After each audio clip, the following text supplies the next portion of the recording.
This is a special presentation on Prime Minister Narendra Modi's visit to Poland. India and Poland held delegation-level talks. After the bilateral talks, leaders held discussion on several regional issues.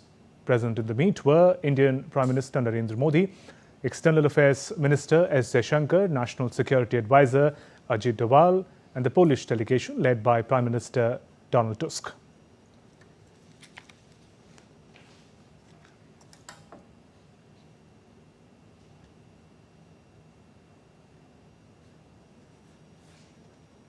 And those are the visuals of the delegation-level talks between Prime Minister Narendra Modi and Prime Minister Donald Tusk, a round table instead of a rectangular one. An interesting, more intimate diplomatic setting for the talks. And Prime Minister Modi's visit to Poland is high on symbolism, even as geopolitical issues such as trade, defense are discussed. India and Poland share a long-standing friendly relationship marked by high-level political contacts and vibrant economic engagements. Diplomatic relations were established in 1954, leading to the opening of the Indian Embassy in Warsaw in 1957. The two countries share common ideological perception based on their opposition to colonialism, imperialism, and racism. India and Poland transitioned to hard currency trading arrangements that were sustained by rising levels of trade as both economies grew in size and heft. Poland is a key economic partner to India in Central Europe. The two sides have a mutual commitment to democracy and pluralism. A cordial political relationship has emerged in the current century, particularly after Poland joined the EU in 2004 and became India's key economic partner in Central Europe. And two special guests continue to be with us, Ambassador Sanjay Bhattacharya and Dr. Swasti Rao. Ambassador Bhattacharya, I want to reflect on an important statement that Prime Minister made last evening while he was engaging with the Indian diaspora. He spoke in Hindi, would translate into that there's a marked shift in India's foreign policy. Earlier, it preferred to remain equidistant from nations and world powers. It has changed to closer ties with nations across the world while maintaining its strategic autonomy. How significant do you see that diplomatic positioning for India, and how carefully articulated it is? It is quite evident that, as a nation grows and develops, its interests also expand. And the same is the story with India as well. The kind of economic development that we have seen is going to make us the third largest economy globally in the not too distant future. And that means that the economic heft of India is such that not only does India need the world needs India. The other part of this story is the geopolitical and geostrategic heft that such a country and such a transition brings about. And as we know, the transition into economic power is usually easier than the transition to geostrategic power that a country can have. The other aspect of this is that India has always had a slightly different approach towards relations within the world. And it has had a relationship which is based on democracy, which is based on equality of relations. And therefore, the kind of advocacy that we have had, for instance, what we used to call the non-aligned movement in the past, has now emerged into the voice of the global south in line with the kind of developments that have come about. The third aspect of this is that today India is not only more capable, but is also more willing to contribute towards regional and global issues.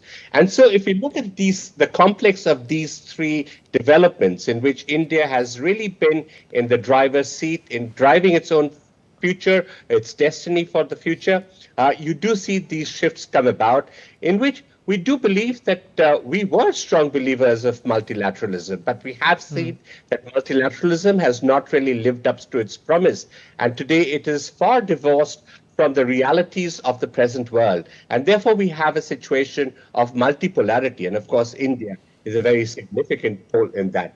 The second aspect of this new phase that we see, the new flux and changes that we are seeing around, is that new alignments are being brought about where the old kind of system of alliances is now gradually being replaced by partnerships. Alliances normally tend to be kind of vertical in nature, whereas the kind of partnerships that India promotes and advocates are more horizontal, more in line with the aspirations of the developing countries. And therefore, when Prime Minister Modi was yesterday articulating India's new approach, he was very careful in the choice of his words and expressing this in his own inimitable manner. Ambassador Bhattacharya, also, I used that phrase of strategic autonomy because just after taking charge in his third term, Prime Minister went and engaged with the G7 leadership in Italy. Just last month, he was in Russia, engaging with the leadership there, with President Putin, went to Austria as well. And now he is in a NATO country. Later tonight, India time, he would be visiting Ukraine.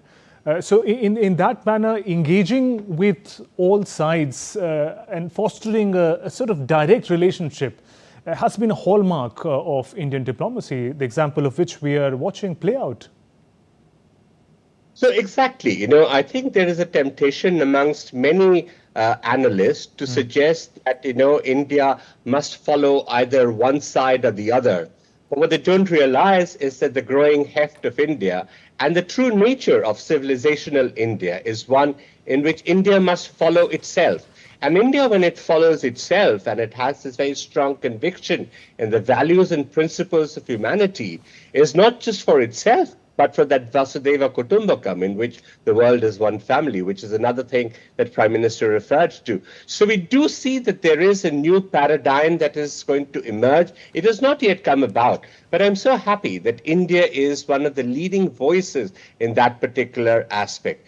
Sometimes we talk about who is the leader of the global south, and India has articulated this, and Prime Minister Modi has chaired 3 sessions of summit meetings on the global south, which is not the leadership of the global south, but the voice of the global south. In other words, everybody has a voice, and India would kind of try and submit and convey that voice to the G8 or the G20, as the case may be, and so that everybody on the global platform comes and realizes what the global south wants and can be integrated into the policy frameworks that we wish to evolve. So that is a very clear distinction between the kind of politics of the past and the kind of politics that India has always represented. And I think now that we have greater heft and willingness to use it, it is going to become more the case in the days to come.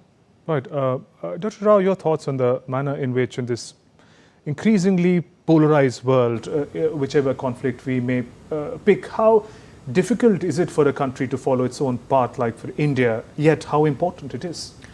Well, yes, but looking at it from a different perspective, Shubhendu, one could argue that it is because the world is becoming so uncertain and so fluid is why one must keep its options open. Because there is, you do see a rise of the middle order, countries. You do see that there is more multipolarity. So while we have a kind of a return of all these deadly conflicts starting from the war in Ukraine, the world was just in an unfinished project of recovery from the COVID-19. Yes. When the Ukraine war started, and just as we were grappling with the Ukraine war and its impact on the rest of the world with respect to food, fuel and fertilizer crises, you had a Hamas attack on Israel.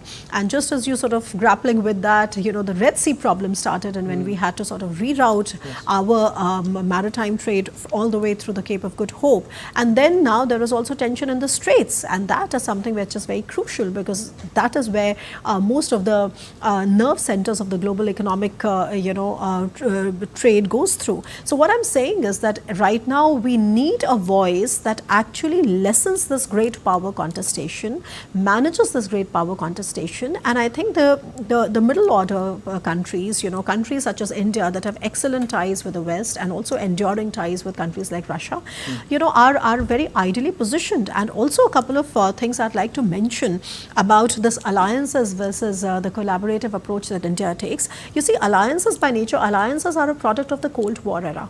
Okay, so I think it took some time for us to really explain it to the Europeans that our theatre, so the Indo-Pacific theatre, is intrinsically different from the transatlantic theatre, where you have a NATO, where you have an Article 5 and a collective security, and everything is very zero-sum game. Okay, whereas in the Indo-Pacific is a much more, I would say, you don't really have something like a NATO. You have nimble plurilaterals. You have the Quad. You have different kinds of connectivity. The dynamics are different, yes. And therefore, what is more suitable for this kind of a security theatre is a more collaborative approach towards peacemaking. And in fact, I'd actually like to say this, that I think slowly and steadily, I think there's also better understanding in Europe, for example, about the collaborative approach to security that India takes. For example, I mean, there was so much criticism about India not condemning Russia for its actions in Ukraine, right? Yes. And of course, we maintained that we have our own ties with Russia. But at the same time, I do not think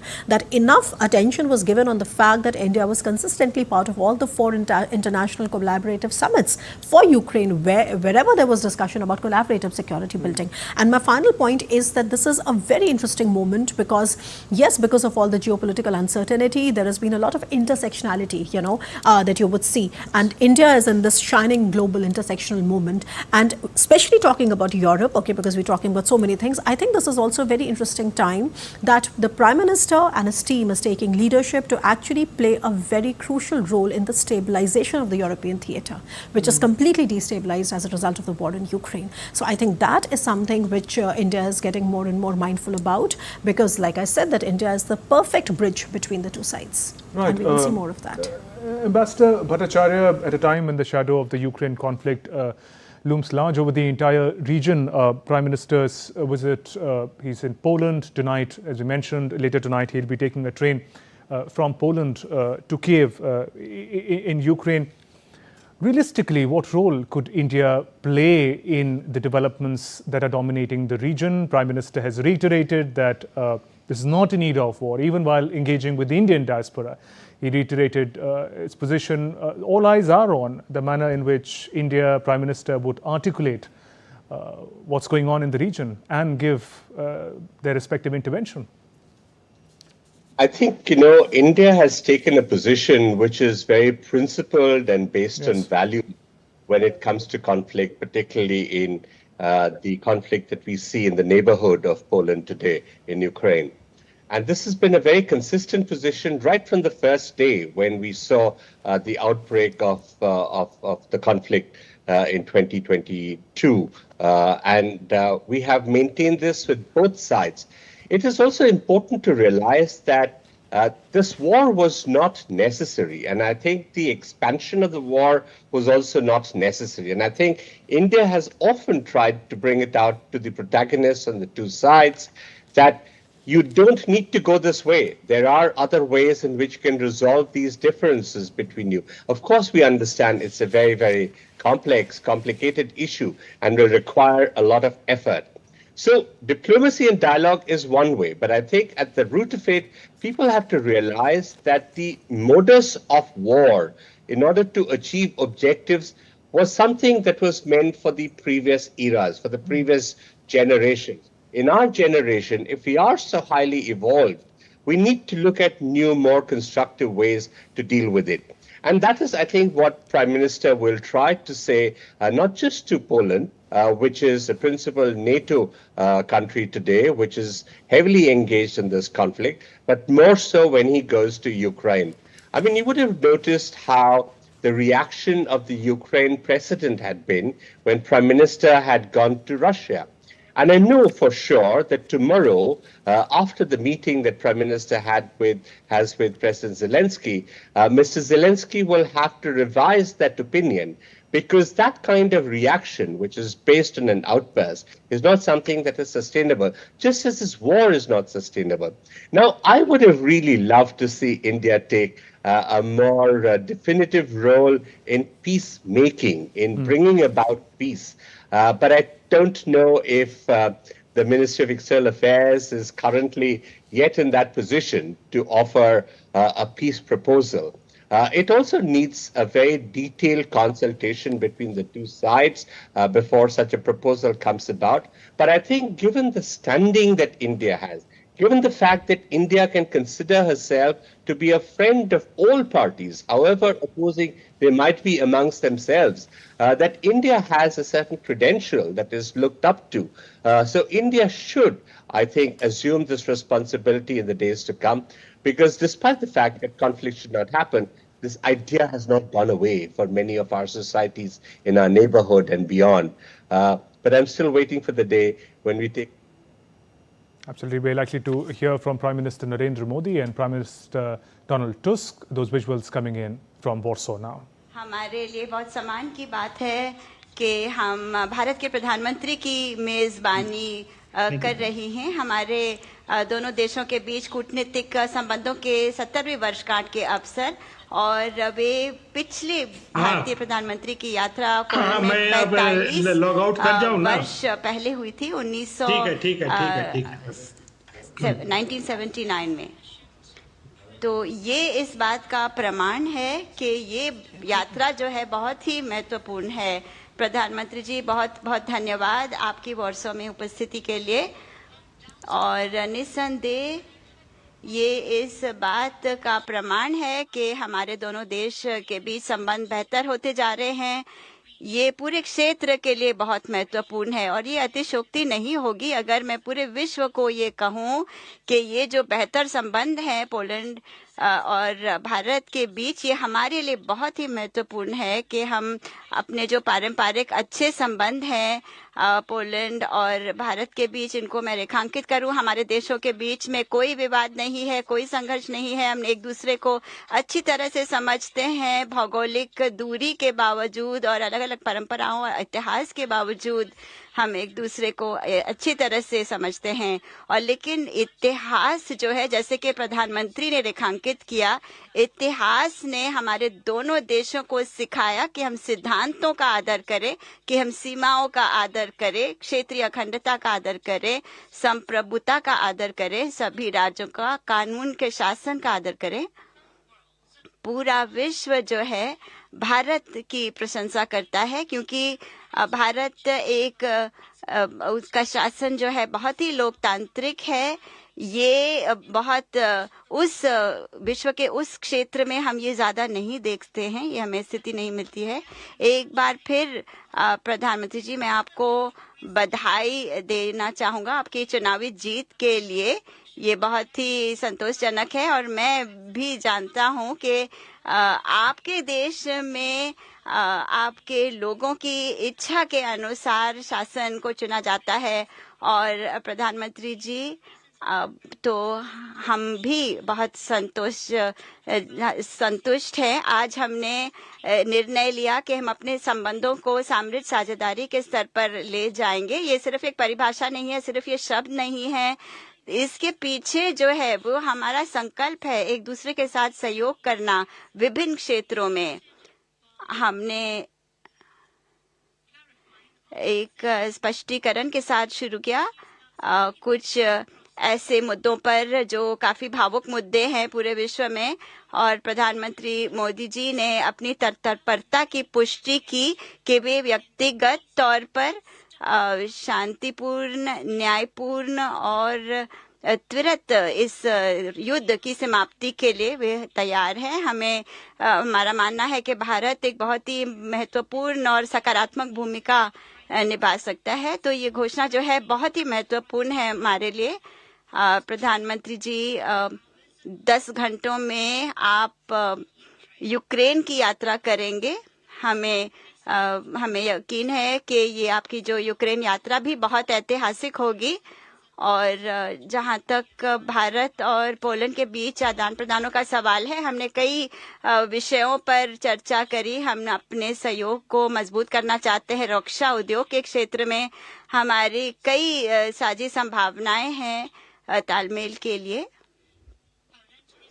Poland पूरी तरह से तैयार है भारत के सैन्य उपकरण के आधुनिकीकरण में भाग लेने के लिए। हमारे पास आवश्यक तकनीकी क्षमता है, विशेषज्ञ है हमारे ये। मुझे बहुत खुशी है कि हमें न केवल रक्षा के क्षेत्र में लेकिन सैन्य मुद्दों पर भी नहीं लेकिन टेक्नोलॉजी के क्षेत्र में भारत एक वैश्विक नेता है कृत्रिम बुद्धिमत्ता के क्षेत्र में। और जो मानव जो इन तकनीकों का उपयोग हम कई क्षेत्रों में कर रहे हैं रक्षा समेत। और Na pewno. और हमें आपने जो हमारी कंपनियों को और आपने देश में आमंत्रित किया है उसके लिए भी हम बहुत आभारी हैं। हम जानते हैं कि इससे के रक्षा क्षेत्र में भी काफी निवेश हो और हम एक दूसरे के साथ मिलकर सहयोग करें। और अगर हम ऊर्जा ट्रांजिशन की बात करते हैं तो ये भारत और पोलैंड दोनों के लिए लाभकारी हो सकता है और हम चाहेंगे कि हमारी कंपनियां जो है वो भारत में काम करें ताकि वो हरित तकनीक, हरित विकास के मुद्दों पर मिलकर एक दूसरे के साथ सहयोग करें। पोलैंड इस क्षेत्र में भारत को काफी कुछ दे सकता है और उनके साथ साझा कर सकता है और हम काफी चीजों पर हमने बातचीत करी है और इन सभी को हम आगे लेकर जाएंगे। अगर हम एग्री फूड क्षेत्र की बात करें तो हम एक सहयोग पर हमारी सहमति बनी है ताकि पोलिश के जो एंटरप्रेन्योर्स हैं वो भारत में आ सके और भारत के एंटरप्रेन्योर्स पोलैंड में आ सके। इस क्षेत्र में खास तौर पर हमने कई बातों पर जो सूचना है वो साझा करी। हमने वीजा की नीति के बारे में भी प्रधानमंत्री को बताया है और उन्होंने इस पूरे मुद्दे को अच्छी तरह से समझा है और वो पूरी तरह से सहमत है कि हमें इन सभी का समाधान मिलकर ढूंढना होगा ताकि हम वीजा के क्षेत्र में जो एक तरह का जो जटिलताएं आ जाती हैं या मुश्किलें पैदा हो जाती हैं उनको हम अच्छी तरह से उनका हम निफा कर सकें।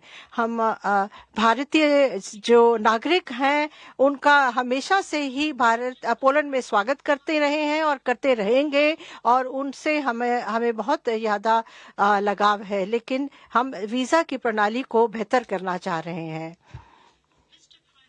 प्रधानमंत्री जी, आज मैं काफी सकारात्मक हूँ। मुझे लगा कि आपसी जो हमारी बातचीत हुई और जिस तरीके से हमने अपने सोच विचार एक दूसरे के साथ साझा किए तो उससे हमारी समझ जो है वो काफी बड़ी है, ना सिर्फ युद्ध के क्षेत्र में लेकिन और बाकी बहुत जो क्षेत्र है उनके बारे में भी। प्रधानमंत्री जो है वो पूरी तरह से प्रतिबद्ध है पोलैंड के साथ अपने संबंधों को आगे ले जाने के लिए और यूरोपीय यूनियन के साथ भी वह सहयोग करना चाहते हैं।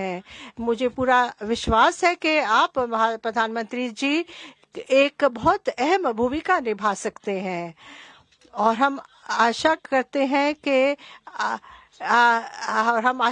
कि हमारा सहयोग जो है वो और भी बेहतर होगा। मैं आपको माइक देता हूं। धन्यवाद। मैं प्रधानमंत्री मोदी को मैं आमंत्रित करता हूं कि वह अब अपनी स्पीच दें। धन्यवाद। Your Excellency, Prime Minister Donald tusk, दोनों देशों के डेलीगेट्स, मीडिया के साथियों, नमस्कार। वारसो जैसे खूबसूरत शहर में गर्मजोशी भरे स्वागत, भव्य आतिथ्य सत्कार और मित्रता भरे शब्दों के लिए मैं प्रधानमंत्री टस्क का हृदय से आभार व्यक्त करता हूं। आप लंबे समय से भारत के अच्छे मित्र रहे हैं। भारत और पोलैंड की मित्रता को मजबूत करने में आपका बहुत बड़ा योगदान है। फ्रेंड्स, आज का दिन भारत और पोलैंड के संबंधों में विशेष महत्व रखता है। आज 45 साल के बाद किसी भारतीय प्रधानमंत्री ने पोलैंड का दौरा किया है। मेरे तीसरे कार्यकाल की शुरुआत में ही मुझे यह सौभाग्य मिला है। इस अवसर पर मैं पोलैंड की सरकार और यहां के लोगों का विशेष आभार व्यक्त करता हूं। आपने 2022 में यूक्रेन कॉन्फ्लिक्ट में फंसे हुए भारतीय स्टूडेंट्स को निकालने के लिए जो उदारता दिखाई, उसे हम भारतवासी कभी नहीं भूल सकते। फ्रेंड, इस वर्ष हमने अपने राजनयिक संबंधों की 70वीं वर्षगांठ मना रहे हैं। इस अवसर पर हमने संबंधों को स्ट्रेटेजिक पार्टनरशिप में परिवर्तित करने का निर्णय लिया है। भारत और पोलैंड के संबंध डेमोक्रेसी और रूल ऑफ लॉ जैसी साझा मूल्यों पर आधारित है। आज हमने संबंधों को एक नई दिशा देने के लिए कई इनिशिएटिव्स की पहचान की है। दो लोकतांत्रिक देशों के रूप में हमारी पार्लियामेंट के बीच आदान प्रदान को बढ़ावा दिया जाना चाहिए। आर्थिक सहयोग को व्यापक रूप प्रदान करने के लिए प्राइवेट सेक्टर को जोड़ने के लिए काम किया जाएगा। फूड प्रोसेसिंग के लिए क्षेत्र में पोलैंड वर्ल्ड लीडर्स में से है। हम चाहते हैं कि पोलैंड की कंपनियां भारत में बनवाए जा रहे मेगा फूड पार्क से जुड़े। भारत में तेज गति से हो रहे शहरीकरण से water treatment, solid waste management, urban infrastructure, ऐसे क्षेत्रों में हमारे सहयोग के नए अवसर खुल रहे हैं। Clean coal technology, green hydrogen, renewable energy, artificial intelligence भी हमारी साझी प्राथमिकता के विषय हैं। हम पोलैंड की कंपनियों को make in India and make for the world से जुड़ने के लिए आमंत्रित करते हैं। फिनटेक, फार्मा, स्पेस, ऐसे क्षेत्रों में भारत ने अनेक उपलब्धियां हासिल की है। हमें इन क्षेत्रों में अपना अनुभव पोलैंड के साथ साझा करने में खुशी होगी। रक्षा के क्षेत्र में करीबी सहयोग हमारे गहरे आपसी विश्वास का प्रतीक है। इस क्षेत्र में आपसी सहयोग को सुदृढ़ बनाया जाएगा। इनोवेशन और टैलेंट हमारे दोनों देशों की युवा शक्ति की पहचान है। स्किल्ड वर्कफोर्स की भलाई के लिए, स्किल्ड वर्कर्स की भलाई के लिए और मोबिलिटी को बढ़ावा देने के लिए दोनों पक्षों के बीच सोशल सिक्योरिटी एग्रीमेंट पर सहमति बनी है। फ्रेंड्स, भारत और पोलैंड अंतर्राष्ट्रीय मंच पर भी करीबी तालमेल के साथ आगे बढ़ रहे हैं। हम दोनों सहमत हैं कि वैश्विक चुनौतियों का सामना करने के लिए संयुक्त राष्ट्र संघ तथा अंतर्राष्ट्रीय संस्थानों में रिफॉर्म वर्तमान समय की मांग है। आतंकवाद हमारे लिए एक बड़ी चुनौती है। मानवता में विश्वास रखने वाले भारत और पोलैंड जैसे देश ऐसे और अधिक सहयोग आवश्यक है। उसी तरह क्लाइमेट चेंज हमारे लिए साझा प्राथमिकता का विषय है। हम दोनों अपनी क्षमताओं को जोड़कर ग्रीन फ्यूचर के लिए काम करेंगे। जनवरी 2025 में पोलैंड यूरोपियन यूनियन की अध्यक्षता संभालेगा। मुझे विश्वास है कि आपके सहयोग से भारत और ईयू के संबंधों को बल मिलेगा। फ्रेंड, यूक्रेन और पश्चिम एशिया में चल रहे संघर्ष हम सभी के लिए गहरी चिंता का विषय है। भारत का यह दृढ़ विश्वास है कि किसी भी समस्या का समाधान रणभूमि में नहीं हो सकता। किसी भी संकट में मासूम लोगों की जान की हानि पूरी मानवता के लिए सबसे बड़ी चुनौती बन गई है। हम शांति और स्थिरता की जल्द से जल्द बहाली के लिए डायलॉग और डिप्लोमेसी का समर्थन करते हैं। इसके लिए भारत अपने मित्र देशों के साथ मिलकर हर संभव सहयोग देने के लिए तैयार है। फ्रेंड्स, पोलैंड में इंडोलॉजी और संस्कृत का बहुत पुराना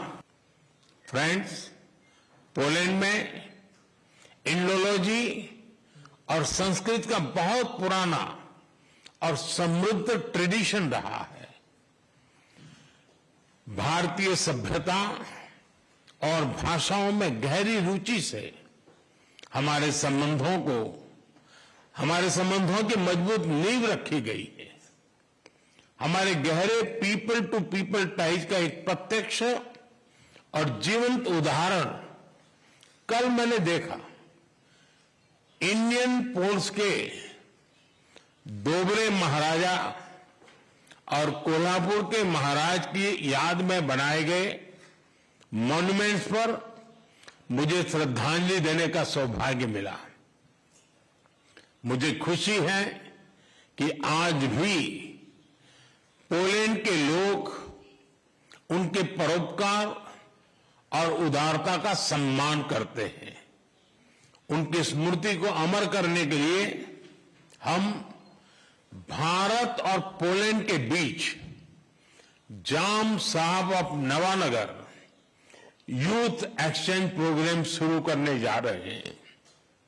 हर वर्ष पोलैंड के 20 युवाओं को भारत यात्रा पर लेकर जाया जाएगा।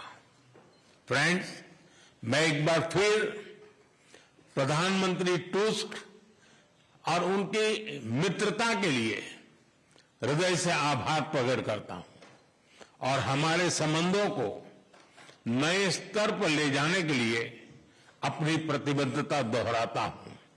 बहुत बहुत धन्यवाद। That was Prime Minister Narendra Modi with his counterpart Prime Minister Donald Tusk of Poland addressing the media.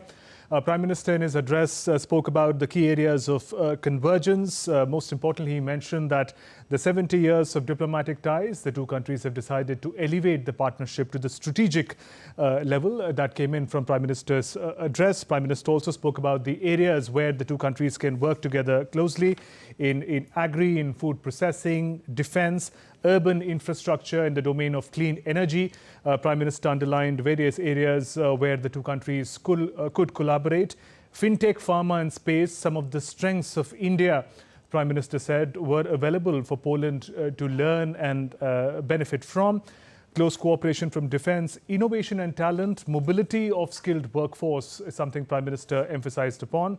He also spoke about the challenges facing the region. He referred to both the Ukraine and the conflict underway in West Asia and reiterated his earlier statements about how solutions cannot be found on the battleground and dialogue and diplomacy have to be the ways forward. Prime Minister complimented Poland for also strengthening the people-to-people ties between the two countries, study of India Indology or the historical ties that are there between India and Poland. Earlier, Prime Minister Tusk also spoke about the close ties between the two nations. Defense, energy, agri are some of the areas where the Prime Minister said that the collaboration could be further extended. Visa reforms also to aid skilled worker mobility, something that the Prime Minister spoke about. Some of the highlights of what the two leaders spoke about in their media briefings. Dr. Swasthi Rao and Ambassador Sanjay Bhattacharya continue to be with us. Ambassador Bhattacharya, your key takeaways from both Prime Minister Modi and Prime Minister Tusk's intervention and address, particularly when they say that the relationship has been elevated to strategic partnership. What do we infer from it?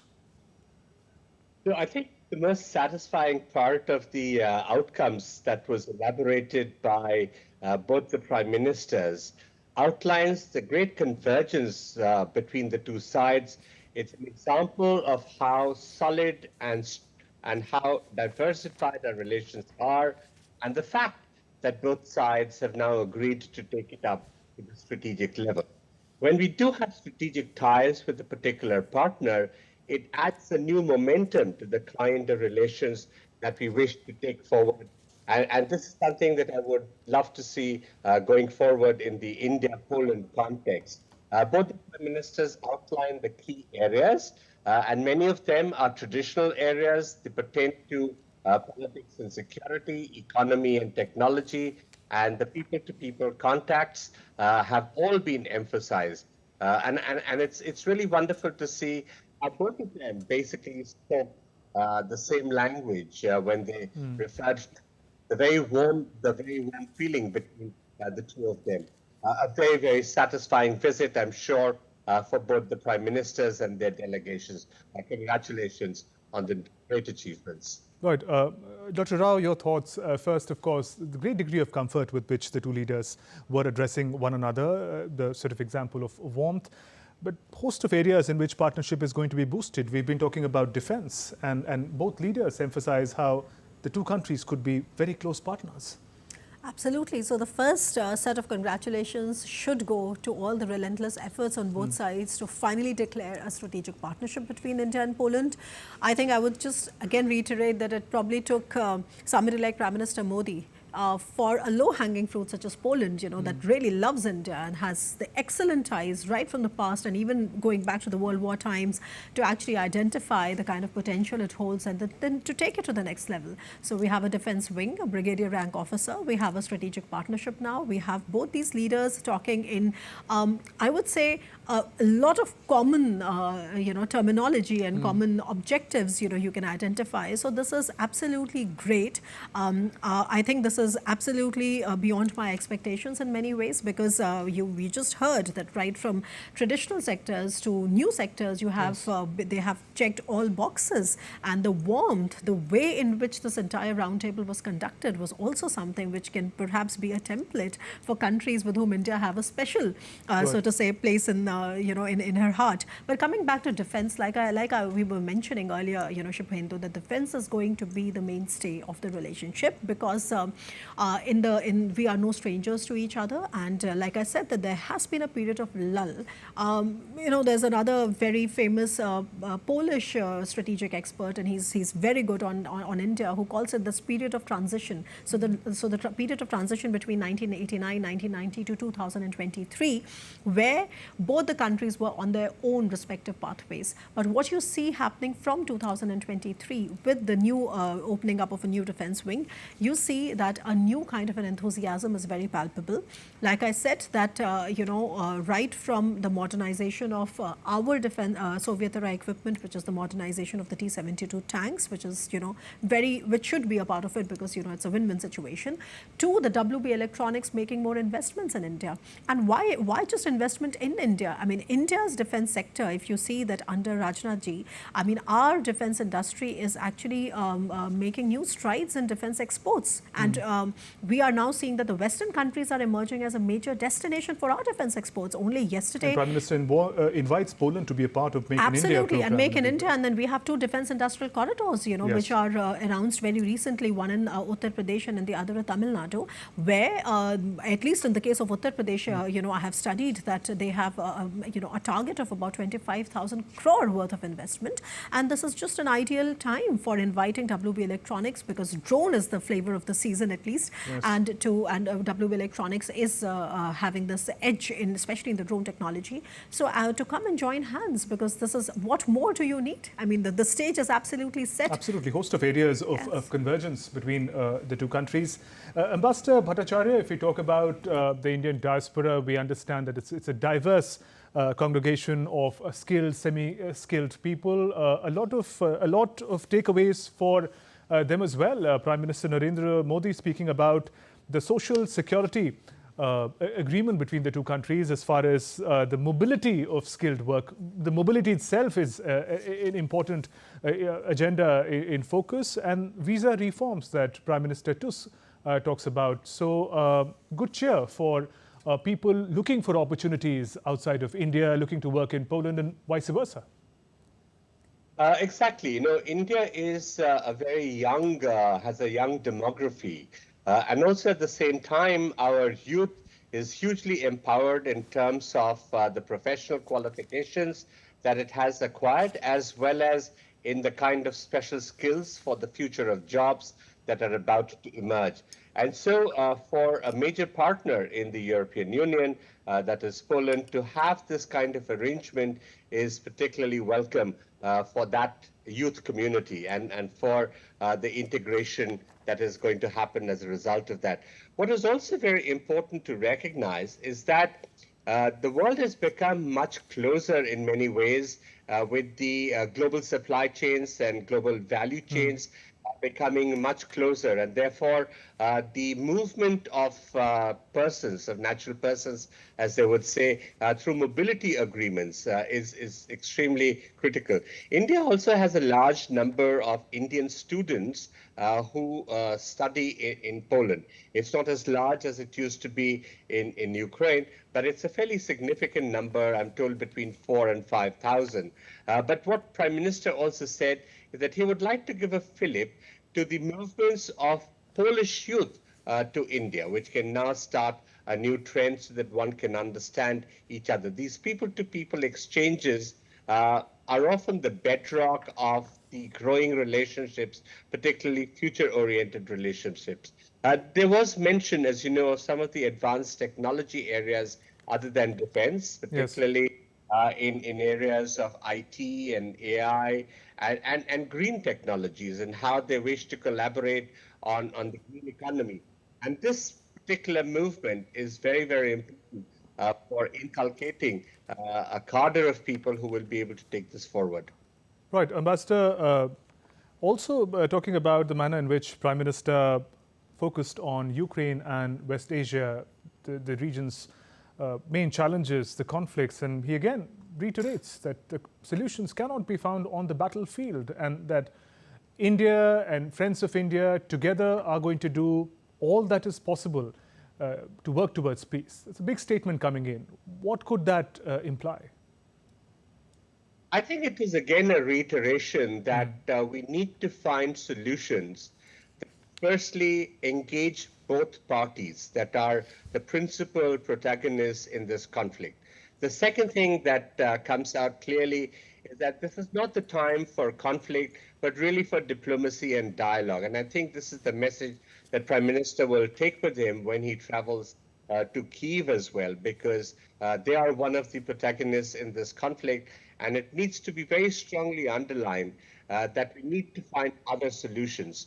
The zero-sum game approach that the West has often had in seeking conflict to reduce or resolve issues or differences is outdated, and we really need to get into more positive approaches which not only leverage the capacities and capabilities of our times, but also look at ways that are more humane and less destructive. So I think it's a great takeaway, not just for the theater that is right next to Poland and Ukraine, but also for where the other major conflict is taking place. And remember, Prime Minister also talked about the threat of terrorism, because it is not merely between states, but also it involves non-state actors, and that we need to be extremely vigilant in fighting the scourge of terrorism.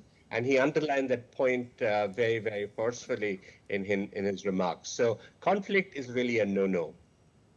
Right. And Dr. Rao, given that these statements about the conflicts in West Asia and Ukraine were delivered while standing next to a leader from a NATO country, also the message is going to percolate on both sides about the position that India takes as Prime Minister in the next few hours travels to Ukraine.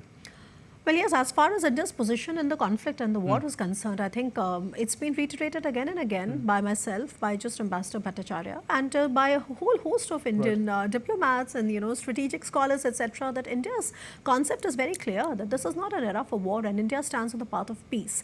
Having said that, I think we need to sort of better understand why is it that the MEA ruled out. If you heard the MEA briefing before the Prime Minister embarked on this visit, Mr. Tanmay Lal had actually ruled out any serious, so to say, attempt at a complete mediation because the timing is not right. If you look at where the war is today, you know that, of course, there's a lot of fighting happening in the Donbass region. Of course, Russia has an upper hand there.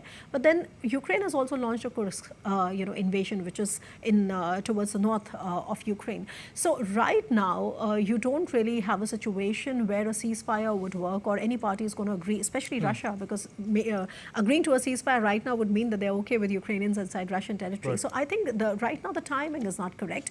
However, eventually there will be negotiation, and one can see that both parties are actually readying their best bets for that eventual negotiation. And my timing is a perfect, the first opportunity would arise at the time of US elections in November. And you can see that happening. The other thing that I wish to sort of underscore for a while, which is not understood very well, is India's role in the reconstruction, because usually we say it as a phrase and we don't really get into deconstructing that phrase.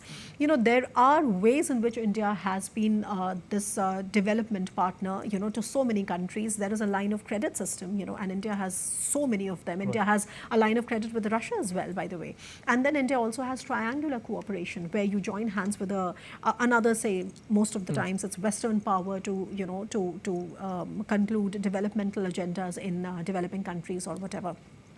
So I think this is also an opportunity to actually see how India can play a role in that, to actually explore what kind of a mechanism would work, because of course there's also humanitarian assistance that India has done. Right. So I guess this is, if you ask me analytically, I think in Prime Minister Modi's visit to Ukraine is definitely going to be about what is India's stand. I think when Prime Minister was in Moscow, he said the same thing. If you remember, the next day after the children's attack on the children's hospital, I think he was very categorical in saying how heartbreaking it is to see. Part of the statement that he delivered was a reiteration of that. Was a reiteration of that. Yeah. So I think we would definitely see a similar thing in Ukraine. But at the same time, analytically speaking, I guess this is also a way to acquaint the Ukrainians and the larger West that India's neutrality is not a passive neutrality. It is an active and an evolving neutrality, okay, which is very mindful of how the situation is changing and responsibly taking forward the responsibility that will emerge on the way, which is reconstruction, etc., and all of that, and the opportunities for investments. Because like I said, that India's engagement with Europe is deepening, and part of that engagement is also going to be about rebuilding and reconstruction of Ukraine in a collaborative manner. So I guess we are seeing the stage get set for now, and very soon, whenever the negotiations happen, these things will be very, very critical and crucial. Right. Ambassador Bhattacharya, another area of convergence highlighted by both the leaders in their statements, the challenge of climate change and the manner in which the green transition could happen and the two could collaborate. We understand that Poland has made important advances, especially in electric mobility. Prime Minister Tusk also underlined the ways in which India could play a key role in advanced technologies such as AI. How do you see the potential of collaboration in this domain for the two countries? We are seeing certain realignments on the climate change issue and how we deal with that particular aspect. And there are two issues that are really central over here. One is the kind of response pattern that we have on the adaptive aspects of it and the mitigation efforts. And the second equally important issue is about the financing of these measures, so that we do not reach that level which is going to spell disaster in terms of climate change for many of the fragile ecosystems around the world, particularly the more vulnerable ones. So it is important that the consensus in the European Union actually develop much stronger, because the fact really remains that a lot of the historical baggage, which has not been fully acknowledged, comes from the developed world. And they need to assume a much greater sense of responsibility, particularly about the financing aspects, the transfers of technology, which they have now greater access to. So I think some of these issues were brought up. I was really happy that They talked about the green economy, so that, the circular economy. Prime Minister had referred to this when we were in the G20 lead as well. And this is now finding reiteration in many of the fora. We have to collaborate and to make this world a much better place for the future of humanity. Right. Ambassador Bhattacharya, Prime Minister Narendra Modi also once again speaks about the reforms that are required in global institutions, from United Nations to other international institutions, and he speaks about that while sharing stage with an important European power. Hugely significant as well. I mean, just a few days ago, in the Voice of the Global South summit, this is a virtual summit, the countries also once again spoke in one voice about the need for reform. And now this is another platform, different, but with a common agenda. Well, I'm basically a multilateralist, and I believe that we really need to push that multilateral agenda, because at the end of the day, the world needs to work together. But unfortunately, the reality that came about in terms of the multilateral systems at the end of the Second World War haven't really evolved to align themselves with the new realities of the late 20th and certainly not the 21st century.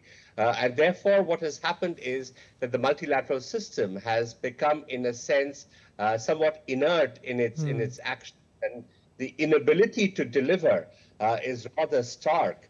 And we see that despite the fact that the United Nations has been really a champion for both its pillars, whether it is peace and security on the one hand or development on the other, and they have had great contributions. But today, it is actually a bystander. It has to just listen to various remarks and resolutions, but it cannot take any action. Similarly, what we do find is that the other Bretton Woods institutions, the financial institutions, whether it's the World Bank or the IMF, are again, in a sense, unable to deal with the new challenges and the aspirations of the global south of the developing world. The WTO is really stuck because it hasn't found solutions in terms of obtaining consensus on the new regime that needs to come about to respond to the kind of developments that have come about. And the dispute settlement mechanism has been in limbo for over a decade now. So I think we do need reform, and I think everybody recognizes it. But the problem that comes about is that those who are currently in positions of power are rather unwilling to give up or share it. Give up is really a tough thing for them. Even sharing, they find it very difficult. So that's why new institutions have come about. The G20, in a sense, is becoming like a proxy for the multilateral system. And of course, India and various other countries of the global south, developing countries, are playing their due role in trying to guide that towards the global realities and in having the aspirations of the developing world reflected appropriately. Similarly, we will find that regional institutions will then take the fore, and some of these other institutions, including BRICS and ASEAN and others, will become more dominant if multilateralism doesn't come about. But there has to be a realization in the power brokers of the developed world that their future really depends on the kind of reforms that they can weave into the multilateral system. Otherwise, the multilateral system would collapse, and they will be at peril and will suffer the consequences, because the developing world will have its own momentum that will take them forward. It's the developing world which is actually the developed world that is actually slowing down. Right. Dr. Rao, in the context of power brokers of the Western world, Poland will also be leading EU next year. So in that sense, there's sort of an exchange with the leadership of Poland on the need for reform, and really also agreeing to the need for it. What kind of an impact do you see it making? I mean, there's sort of a stubborn stance that global institutions take towards calls for reform. But still the process goes on, the calls go on, groups come together and speak in one voice. What kind of an exchange is this that we are witnessing at the moment? Well, yes, I mean, all this is a positive development, Jupendra, because see, the Council of the EU, of course, the structure is a little different. Council of the EU works in a troika system where, an agenda is set for 18 months, so and each president is there for 6 months. Right. So right now it's Hungary, but they're not able to do much because a new commission is going to come in place. So actually, by the time a new commission comes in place, it would be around December, and then perhaps Poland would, come. But what I'm trying to say is that, yes, it is always contentious. One would see I would be happy if we are able to make incremental progress, because it is important also to sort of look at these developments, these challenges and these reforms in a more incremental fashion. You would not expect that, one would get up one day in the morning and all these problems would suddenly disappear, right, and the multilateral institutions would be reformed to the,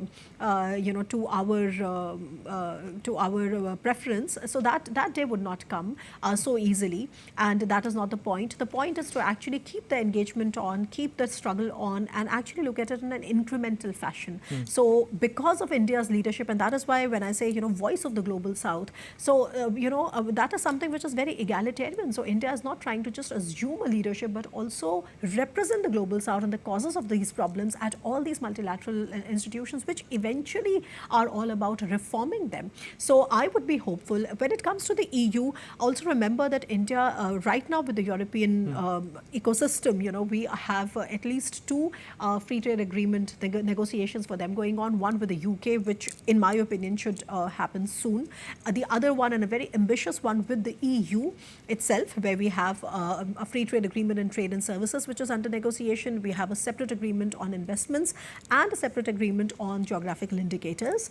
The only free trade agreement that India has struck with the developed economies is also the four non-EU countries, the EFTA, right, countries. So what I'm saying is that, and then, like I said, that the European Union, generally, the continent of Europe is also undergoing a massive transformation because of the war in Ukraine, because they are revamping their defense industrial base. So there are a lot of opportunities which are opening. And of course, having somebody as Poland, with whom we just have declared a very special strategic partnership, this is a win-win, and we should try to make the most of the situation which is now going to come our way, and all the best to both the leaders for that. And what kind of a groundwork do you see has been laid by the two leaders as Prime Minister eventually proceeds for Ukraine? How are the expectations now also from what has happened so far, Bryce? Yeah, so I mean, like I just told you that, well, Poland is a big supporter of Ukraine. Poland has, like I said, that donated most of its weapons to Ukraine already. Poland is also center of the European investment support also, for Ukraine. Yeah, and not just that, I was in Poland. Every other Uber driver was Ukrainian, okay? So there's also housing about more than 1 million refugees from Ukraine. So they have a very, very important role in what happens to Ukraine and the future of Ukraine. And that is why I guess these conversations are important, because like I said, that this is also at a bigger level. It is about India's role in stabilizing the European theater. So for Ukraine, I think right now, from the European perspective, I guess it's been a very enthusiastic, and everything seems to be on a very positive note. From Indian perspective, I think, like I said, that we've been discussing that it is not really, India is not going to go tomorrow and announce its peace plan, because like I said, that the geopolitics right now is not ready for it. But like I said, that this is an opportunity for making that dehyphenation, that India's ties with Russia stand on their own versus India's ties with Ukraine can also stand on its own, and it's a multifaceted cooperation in its own way. So that kind of coming of age of strategic autonomy and that kind of strategic pragmatism, I think would be appreciated by and large. Yes. Ambassador Bhattacharya, from what has been achieved in the engagements between the leaders and the kind of engagements that lie ahead, Prime Minister would be engaging with the business community, also influencers from both sides who are new age representatives of nations really. How do you see the manner in which India's engagement with the continent itself, although it's a diverse setup, how do you see its engagement with Europe as a whole also has been taken a step forward? So I think let me look at this in two components. The first is our direct engagement with specific countries in Europe and Europe itself, in which I think there is an attempt towards political and strategic understanding and to improve it. And I think what you saw with Poland today, the establishment of the strategic partnership, is something that really highlights that particular aspiration. But the core, the crux of our relations, particularly for aspirational India, is that we need to have economic engagement, particularly technology engagements, so that we can leapfrog the stages of development and we can achieve the status of Viksit Bharat as we approach the 100th anniversary of our independence. And so in that context, the kind of partnerships that, you mentioned, for instance, with business, with technology, with influencers, those are extremely important. The third leg of this is really also, in a sense, future-oriented, but with the future generation actually more directly in charge.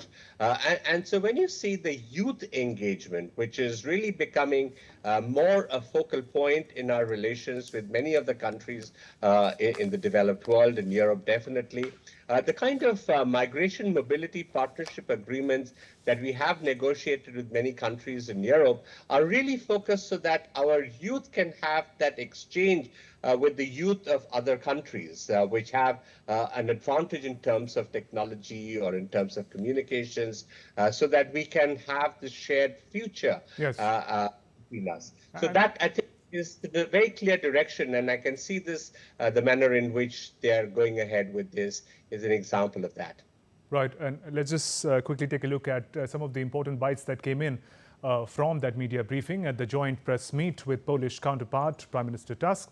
Prime Minister Narendra Modi said that India and Poland relationship is based on shared values such as democracy and rule of law. He added that the two countries have identified several initiatives to give relations a new direction.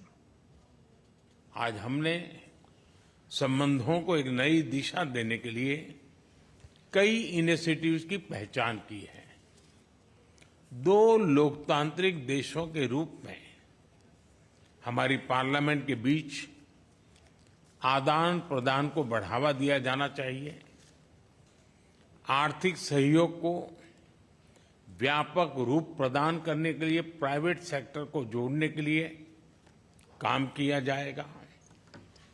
Food processing के लिए क्षेत्र में Poland world leaders में से है। हम चाहते हैं कि पोलैंड की कंपनियां भारत में बनवाए जा रहे मेगा फूड पार्क से जुड़े। भारत में तेज गति से हो रहे शहरीकरण से water treatment, solid waste management, urban infrastructure, ऐसे क्षेत्रों में हमारे सहयोग के नए अवसर खुल रहे हैं। And as we conclude the special presentation on DD India, talking about Prime Minister Narendra Modi's visit to Poland, let me thank both my guests, Dr. Swasti Rao, for joining us in the broadcast. Also, Ambassador Sanjay Bhattacharya, many thanks for your time and insights. Thank you very much for joining us in the program. That's all for this edition of DD India special broadcast. Let us know your thoughts on the news of the day. For those on the go, you can get all the latest news and updates from India and across the world on DD India mobile app. This app is available on both Android and iOS platforms. Scan the QR codes that will be flashing on the screens. Usually, we'll be back with more news as it breaks here on DD India. I'm Shubhendu Ghosh from all of us here in Delhi. Thanks for watching this special broadcast.